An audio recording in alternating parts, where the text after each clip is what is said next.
Shalom Bapak Ibu, selamat pagi, selamat bergemar bersama saya Dwi Sekarta SPD. Adapun bacaan gemar hari ini terdapat di dalam Roma pasal 11 ayat 11, 12 dan ayat-ayat selanjutnya. Demikian bunyi firman Tuhan. Perikopnya adalah Israel tersandung bangsa-bangsa lain selamat. Israel tersandung bangsa-bangsa lain selamat. Ayat 11. Maka aku bertanya, adakah mereka tersandung dan harus jatuh? Sekali-kali tidak, tetapi oleh pelanggaran mereka, keselamatan telah sampai kepada bangsa-bangsa lain, supaya membuat mereka cemburu.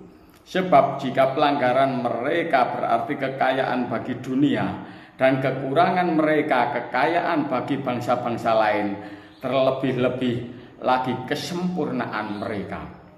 Aku berkata kepadamu, hai bangsa-bangsa bukan Yahudi, justru karena aku adalah rasul untuk bangsa-bangsa bukan Yahudi, aku menganggap hal ini kemuliaan pelayananku, yaitu kalau aku dapat membangkitkan cemburu di dalam hati kaum sebangsaku menurut daging dan dapat menyelamatkan beberapa orang dari mereka.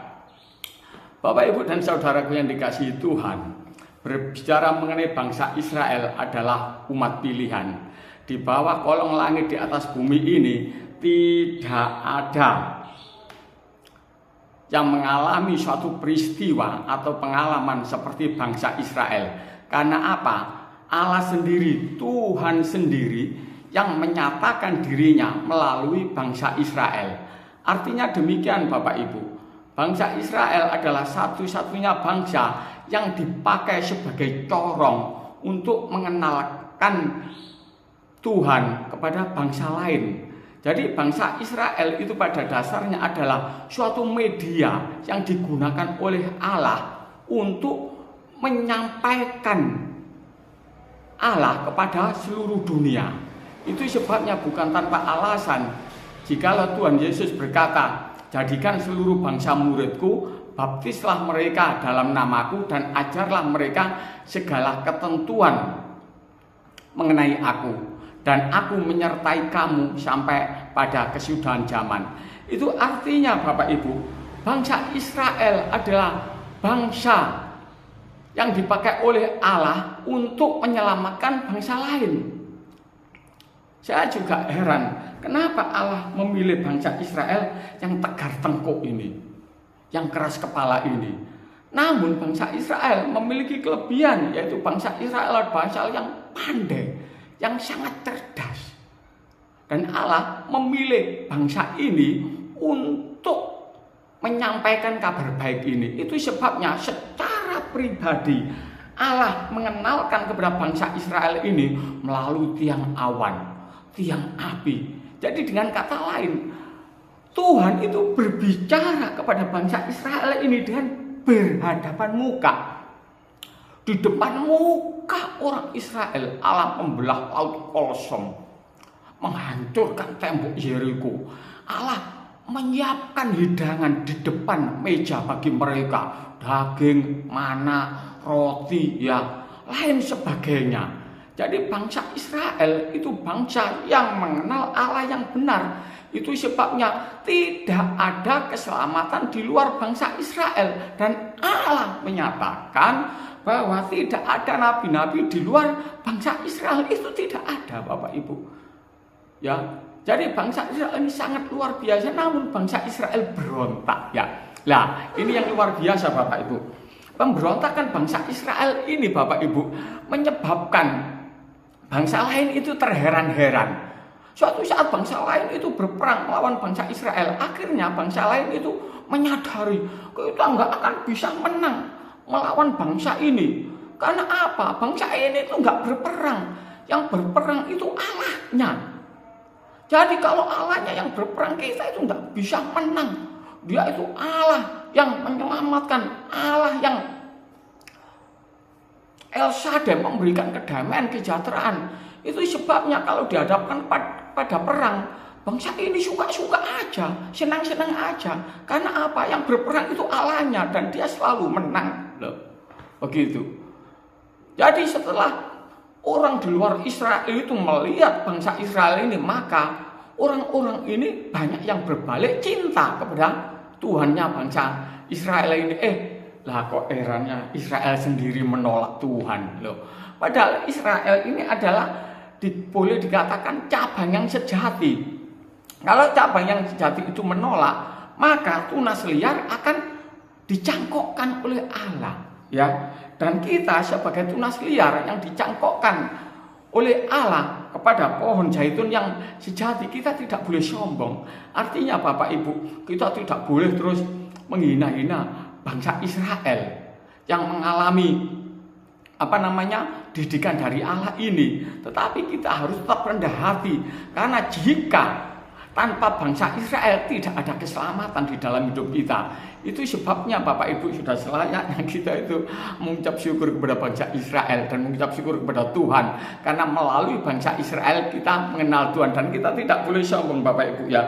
Dan ayat yang ke-21 Bapak Ibu dikatakan demikian, sebab kalau Allah tidak menyayangkan cabang-cabang asli, ya, Ia juga tidak akan menyayangkan kamu. Artinya kita tidak boleh sombong.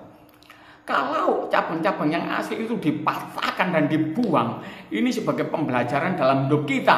Kita sebagai cabang yang dicangkokkan, ya, kepada pohon zaitun yang sejati, maka kita harus rendah hati, ya.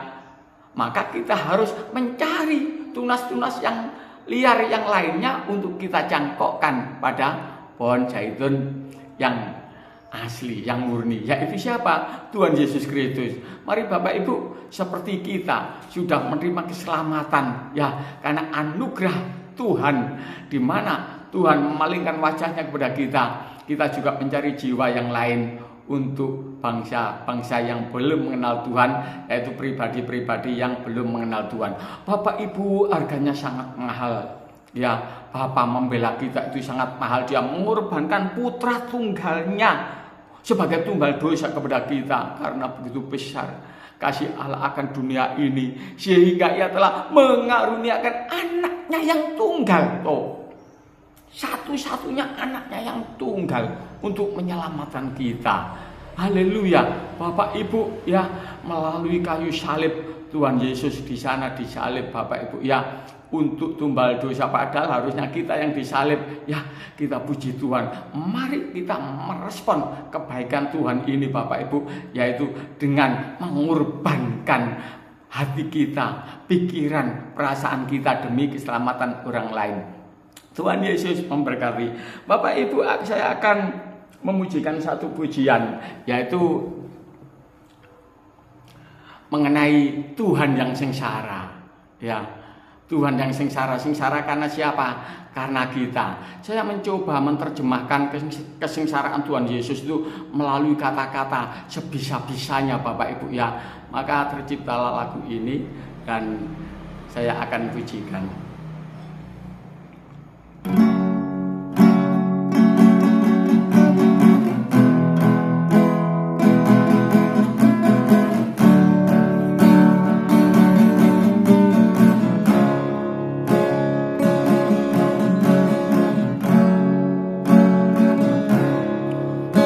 Ayunan jambu menghujam tubuhmu, mencabik, mencakar, melumatkan tubuhmu.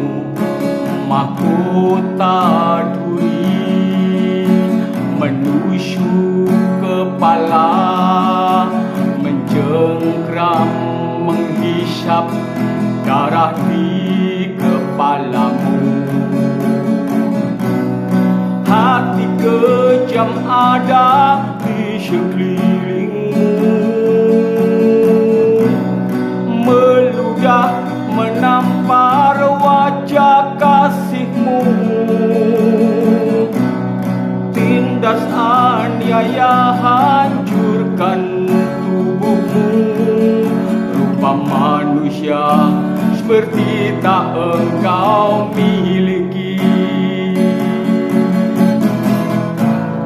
Balok berat terpanggul di bahumu,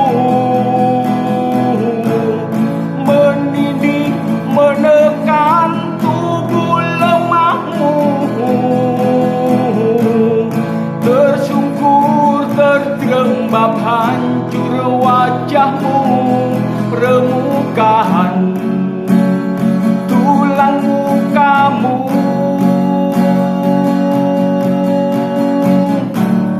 Di pati belum tersalib tubuhmu,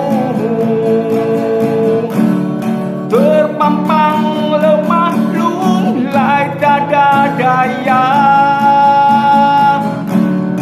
Paku menembus tangan dan kakimu, tak seorang pun memperhitungkanmu.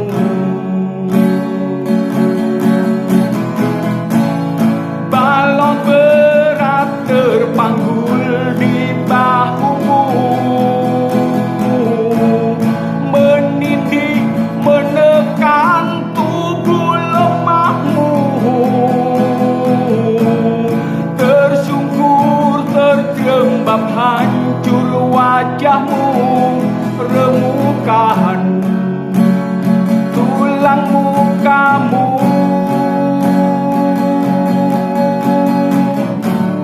Di pati belum tergantung tubuhmu,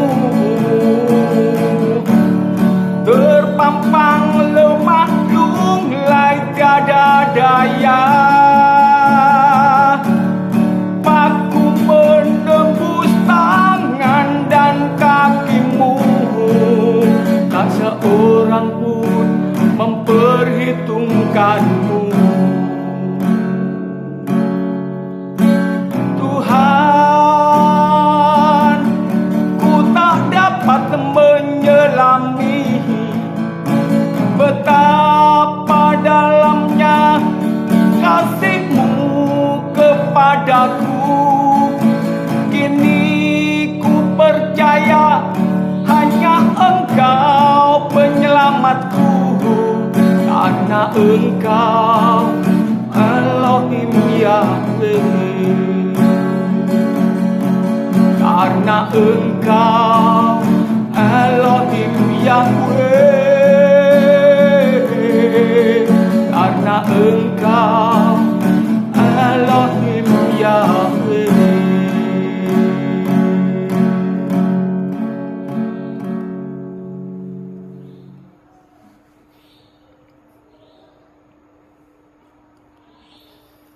Kami mengucap syukur Bapa di surga,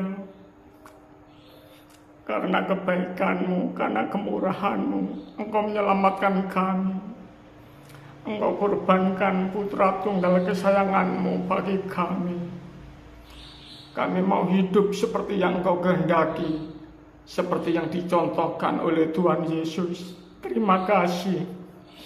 Amin. Demikianlah Bapak Ibu Gemar, Tuhan Yesus memberkati. Amin.